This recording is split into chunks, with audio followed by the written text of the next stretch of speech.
আসসালামু আলাইকুম রহমতুল্লাহি আবরাকাতু। নড়াইল আরএস মোটরস টুর পক্ষ থেকে একটা সেল আপডেট নিয়ে চলে আসলাম। এফজেড ভার্সন 2 2025 সালের বাইক ছিল। ভাইয়েরা এক সপ্তাহ আগে বাইকটা বায়না করে গেছিল, তো আজকে নিতে আসছে এবং ভাইদের সাথে সর্বোচ্চ সম্মানী করা হয়েছে কিনা এই ব্যাপারে আমরা একটু কথা বলবো। আসসালামু আলাইকুম কাকু, ভালো আছেন? আলহামদুলিল্লাহ। আপনার শরীরটা ভালো আছে? আলহামদুলিল্লাহ। আপনার বাসা কোথায়? আমরা খাওয়া এই গাড়িটা কারে কিনে দিলেন? আসলে না আপনার ছেলেকে কিনে দিয়েছেন? আপনার ছেলে কয়জন? পুরো দুইজন। আচ্ছা, গাড়িটা যেরকম শুনছিলেন বা যেরকম জানছিলেন সব কিছু কি ঠিকঠাক আছে? ঠিকঠাক আছে। আচ্ছা, সর্বোচ্চ সম্মানই পাইছেন? হ্যাঁ।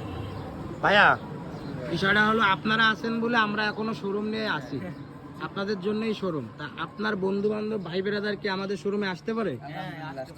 সর্বোচ্চ সম্মানে কি করছি? জি ভাই। আচ্ছা ঠিক আছে, সবাই ভাইদের জন্য দোয়া করবেন আর গাড়িটা একটু আস্তে আস্তেই চালাবা, ঠিক আছে? এরকম ফ্রেশ কন্ডিশনের বাইক খুঁজতেছেন যারা, তারা দেরি না করে আমাদের আরএস মোটরসে চলে আসুন। আমাদের শোরুম ঠিকানা নড়াইল সদর পুরাতন বাস টার্মিনাল থেকে 1 কিলোমিটার ভিতরে, আরএস মোটরস নড়াইল।